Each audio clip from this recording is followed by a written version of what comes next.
Hello and welcome to our channel. I'm Kim McFarland and I'm a licensed professional counselor and a national certified counselor from Michigan. So we're excited to announce a new video series that's designed specifically for friends and family members of individuals with borderline personality disorder, or BPD. So this series will teach you how to effectively use dialectical behavioral therapy skills, or DBT skills, to better support your loved ones. Through this series, you'll learn practical evidence-based strategies to help manage emotions, improve communication, and build healthier relationships. So whether you're new to DBT or looking for a deeper understanding, these videos will provide you with the tools and insights to be a compassionate and effective supporter. We'll cover DBT skills such as emotion regulation, distress tolerance, mindfulness, and interpersonal effectiveness, all of which are essential for managing the challenges that come with BPD. Our goal is to empower you with the knowledge and skills you need to not only support your loved one, but also to take care of your own emotional well-being. Together, we can create a more understanding, compassionate, and balanced approach to navigating the complexities of living with BPD. As the series progresses, we'll take a deeper dive into each skill, exploring them in greater detail. So stay tuned for upcoming videos in the series.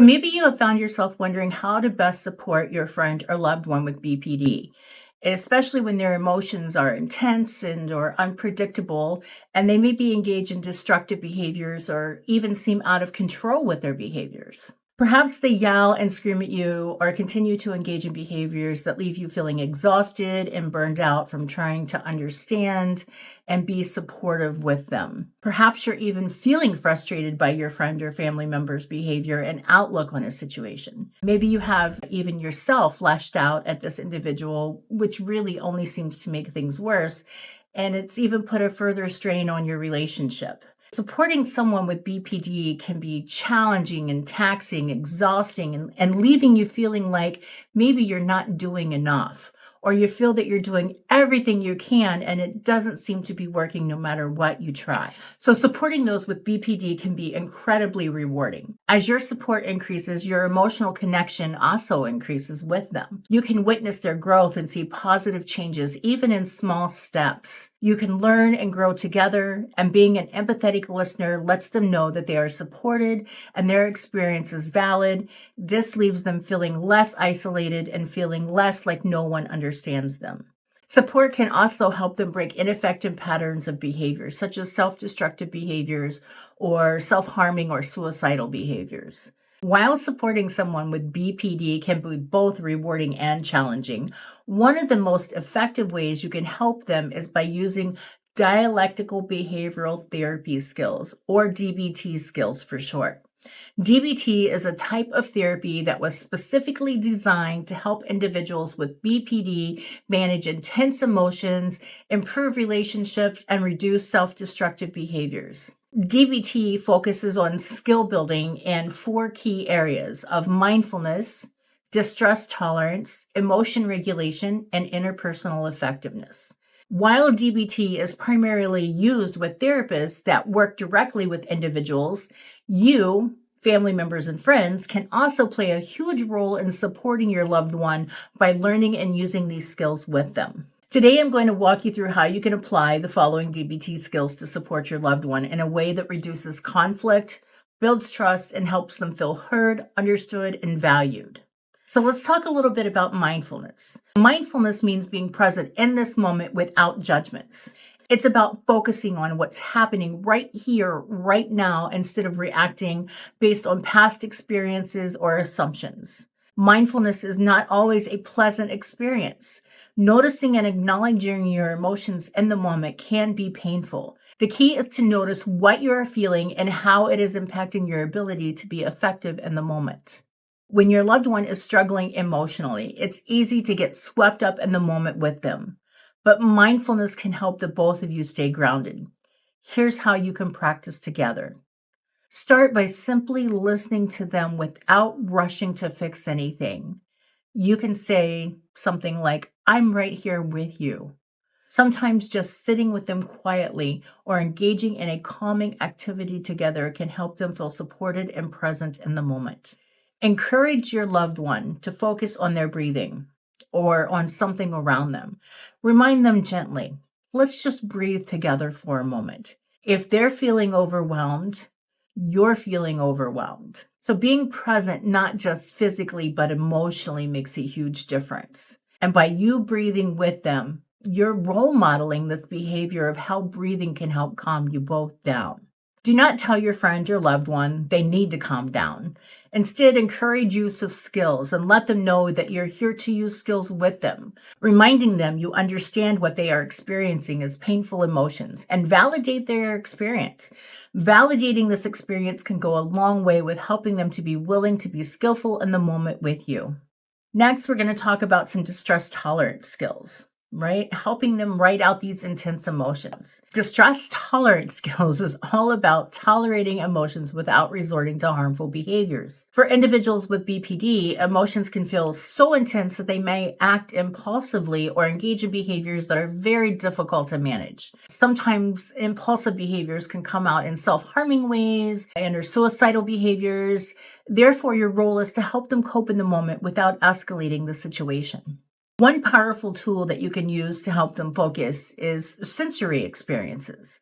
So sensory coping skills are particularly valuable because they help interrupt the cycle of feeling overwhelmed emotionally, allowing individuals to focus on something tangible and calming.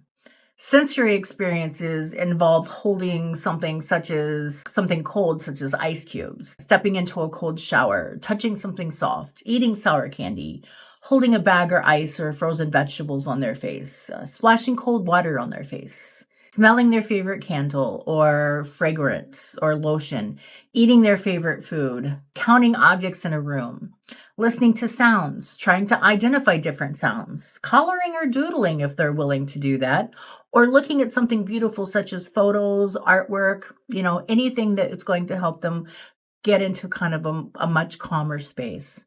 So remember, you don't have to have all the answers. Sometimes simply offering a distraction or staying calm in the moment can make all the difference.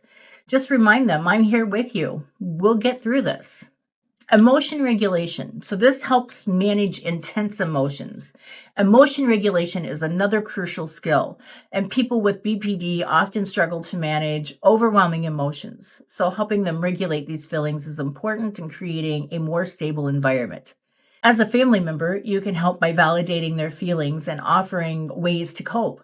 Try to avoid reacting with anger and instead offer compassion and understanding. For example, if they are feeling out of control, you can say, I see you're really hurting right now. I understand that this feels overwhelming. Then help them shift their focus by offering tools like deep breathing, grounding exercises, or even a calming mantra.